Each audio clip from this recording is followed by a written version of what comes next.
In several of my movie interpretation videos, I've documented the rise of propagandistic patterns in recent storytelling. The new intersectional ideal, coupled with the revolutionary patterns so common in Hollywood tropes, have merged together to create quote-unquote woke stories which use storytelling tools to impose an upside-down pattern of reality. This happens through a desire to counteract the negative side effects of identity, such as exclusion and oppression of margins.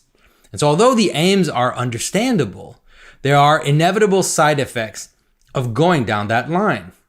In order to fight stereotypes and traditional hierarchies, one creates characters and narratives which try to upend and counteract them. But what first looks like just counteracting them becomes mainstream and even expected, creating stories with upside down stereotypes. So women must systematically beat up men. The exceptional must be better than the rule. The outsider better than the one inside. The margin must replace the center while remaining the margin. I need you to fix his suit. The suit is literal perfection. It will be. When it fits a woman. Things become upside down when by social pressures and strange new taboos, these new counterintuitive stereotypes become an enforced, expected norm.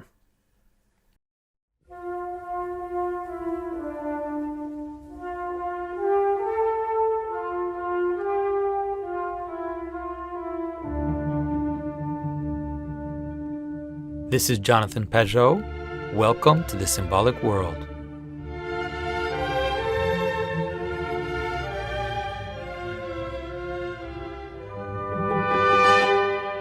Many people have complained as they watch their favorite franchises being taken over by such practices.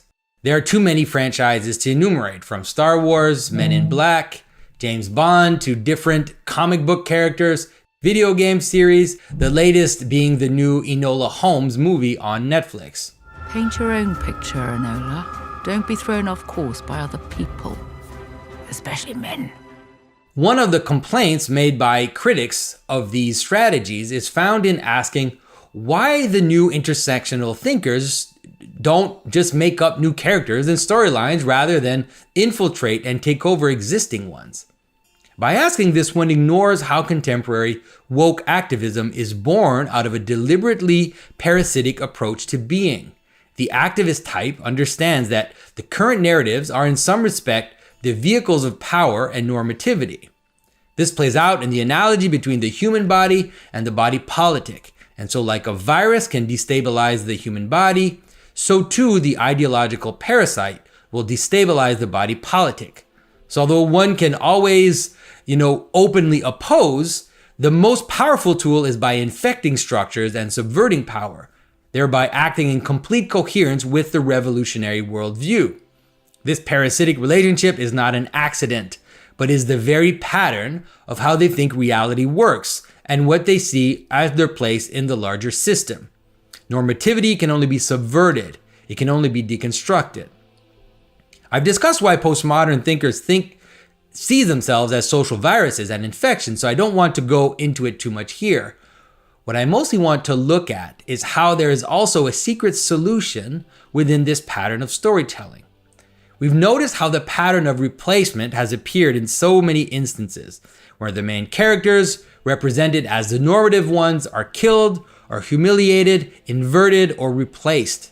The strangest versions of this are those characters who happily cede their place to others, fitting in the intersectional worldview. So the strategy of those enacting these new story tropes is not so much for woke culture to give us new stories and characters, but to deconstruct and ultimately take over existing cultural forms and stories from the inside. If in religion we might not see a new religious figure, but rather see Christ represented as genderqueer, in storytelling we will not necessarily see a new superhero, but rather have Lady Thor replace a lazy, fat, self-wallowing Thor.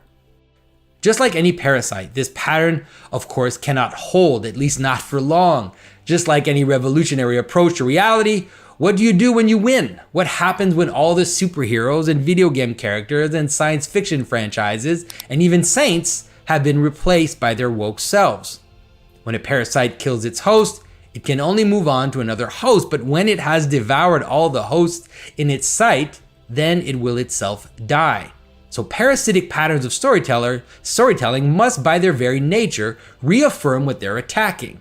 They need their host to survive for their story to make sense. They know they can't win without being seen as the losers. Just like the progressive thinker accuses the conservative or nationalist of othering, that is, needing to identify outsiders and marginal identities in order to consolidate one's own identity through opposition to a dangerous outside, the revolutionary thinker must perpetually self-other. This might seem like a paradox, but saying the revolutionary must practice a form of self-othering means that the revolutionary must repeat, reenact, recast almost ritually stories and tropes which he or she or the category they're allied with is marginalized and oppressed by a system of order and identity. So they must be victims of an oppressive system. It is in their very identity that this is so. And there is even a reverse proportionality where the revolutionary voice becomes stronger as it is winning. It accelerates, perpetuates ad nauseum, and almost hysterically stories of oppression and marginalization.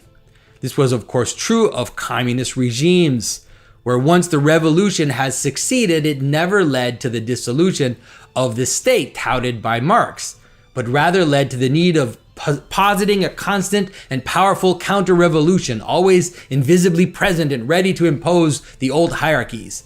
And so even as the revolutionary narrative is winning, it will nonetheless always represent itself as the victim. African catches diversity checks but doesn't give a shit about blacks. And so the paradox of holding the revolutionary position is that one must constantly reposit and reenact the old order. In recent storytelling, the most successful of the new franchises have been those who manifest this pattern of replacement within their own story. So it's not just about showing an ideal world of diversity, inclusivity, and celebration of the margin. One must first establish a somewhat normal body to then undermine it. So the first part of a series, the first movie, will seem to establish a somewhat traditional pattern of storytelling, but then when fans are attached to the characters, the parasite is let loose and the story is undermined.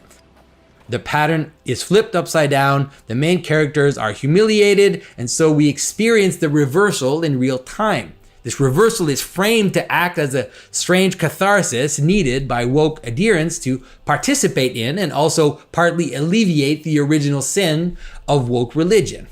This was the case with the recent controversy around The Last of Us Part 2 video game, in which the main character from the first game is beaten to death in early stages of the game, but it was also what happened to the fans of Westworld, and it is the entire narrative arc of Stranger Things, where an 80s boys club coming-of-age story is structured in a way to be overwhelmed and taken over by a powerful female character. This could have been fine as a basic story, but this same pattern is repeated in micro levels of each narrative, ramping up towards the third season of Stranger Things when feminine characters had taken up most significant action and relationships of power. One of the most important scenes in all of Stranger Things, one which acts as a microcosm of the whole series, is where we find the resolution of the arc of bad boy Steve Carrington. Presented as an insensitive but attractive and popular bully in the first season, the character is humiliated as the bad guy should. But he then goes through this own arc and to become a more mature character. This buildup seems to be moving towards him giving attention and entering in a relationship with his co-worker Robin. But this connection is upended by intersectional considerations. Tammy Thompson's a girl. Steve. Another recent example I happened to stumble upon is Netflix's Umbrella Academy, where the first season presents a story of a ragtag team of characters with positive and negative aspects, and, spoiler alert, leads to the trope of someone destroying the world because of resentment. Yet the second season reduces all the male characters to bumbling idiots and indulges only the image of the pathetic father taking up the praise song of the oppressed classes, rising up to defeat the system. Of course, the second season got much better reviews than the first. And so it is dangerous to be comforted when we see some glimmer of traditional story tropes appear, For what we should expect in the coming years are stories which establish a certain order in their opening stages, only to then undermine that order once the story is on its way. This will be repeated in an almost liturgical fashion as woke culture spreads through society.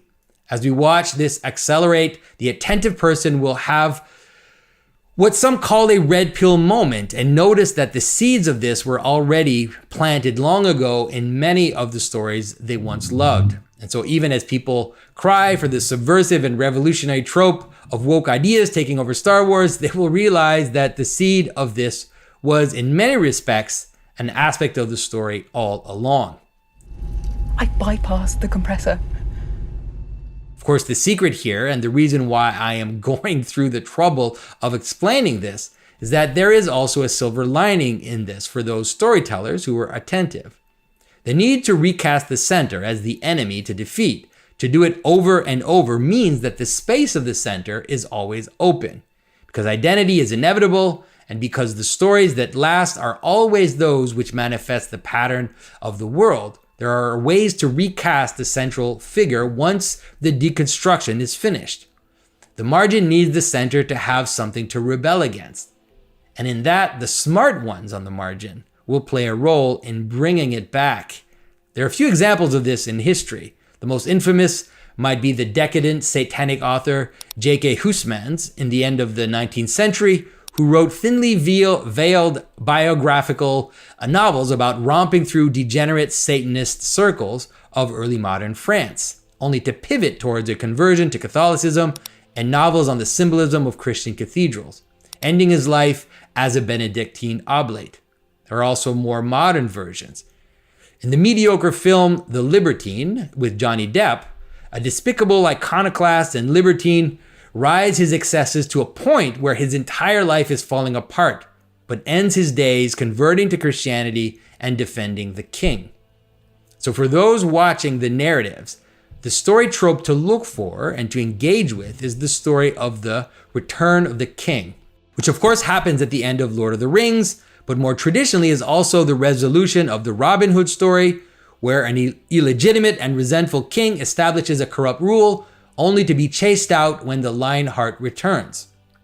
More recently, this is also the resolution of the Black Panther movie, where T'Challa's cousin Killmonger is presented as a resentful revolutionary who wants to use power to destroy the current social structures. Although one can have sympathy for his cause and the suffering he endured, he must nonetheless die and make way for the legitimate ruler in the end.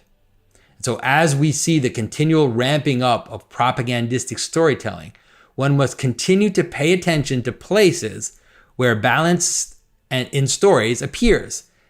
And to those who can, remember that this is our time. Tell better stories. It's up to us.